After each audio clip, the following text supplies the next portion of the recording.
When it comes to studying abroad, Australia continues to be a top option for students looking for better academic resources, global exposure, and professional growth. Getting an Australian student visa might seem difficult, much like applying to Australian institutions, and many candidates are concerned about their prospects of getting approved for an Australian study visa. Australia now has over 700,000 overseas students, which is a record number, but another record was set in the 3 months before February when over 50,000 applicants had their visas refused. Australia had 713,000 students in February, up 50,000 from the previous record of 664,100 in September of last year, according to a recently revealed government statistics. The Australian study visa success rate, as well as the grounds for student visa refusal in 2024, will be highlighted in this video, as well as the affected countries and the impact of new regulations.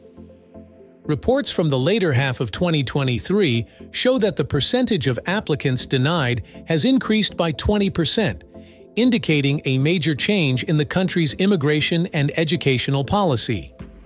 This is a deviation from past patterns and has caused issues for international students, and some universities have even withdrawn their earlier extended admission offers. Visa grant declines in affected countries. There are reports that the current 20% drop in Australia's student visa approval marks the biggest shift seen in the previous 20 years. Projections indicate that the number of migrants will drop from 375,000 in the current fiscal year to 250,000 in the next year, as part of a wider strategy to lower the overall number of migrants. The goal of the tighter visa requirements is to change the demographics of immigrants, with a focus on the education industry.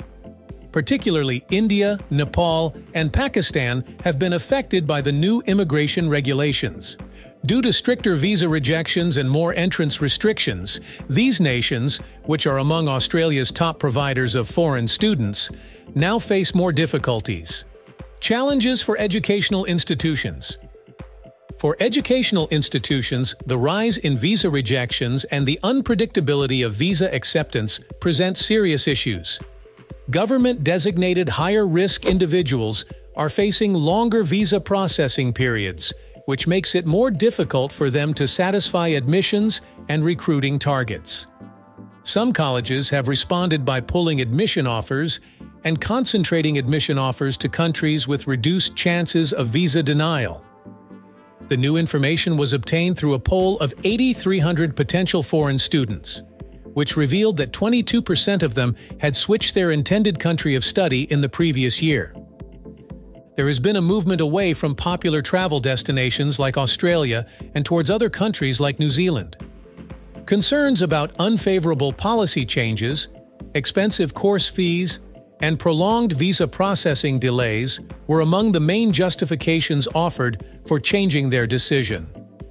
Greater migration prospects, longer work rights after graduation, and greater employment chances were among the other factors. New regulations and their impact. More stringent prerequisites for overseas students have been implemented by Australia, including increased financial needs, enhanced English language skills, and the introduction of a new genuine student test. Longer processing periods, a rise in visa rejections, and the withdrawal of admission offers from some universities are the results of these developments. Both educational institutions and students are concerned about the process's apparent injustice and lack of clarity. Students and educational institutions must adjust to and grasp Australia's new regulations regarding overseas students. To effectively manage these changes, it is important that all parties involved maintain awareness of the new legislation, guarantee equitable treatment, and get the help they need. It is reasonable to predict that for the following 2 years, the Australian government will work to increase the number of international students to 720,000. However, these objectives also heavily rely on the state of international politics and the constantly shifting immigration laws. That will be all in this video. Please share your opinions with us in the comments area. Don't forget to like, subscribe, and enable the notification bell to receive updates on job and immigration news. Thanks for watching. Good luck!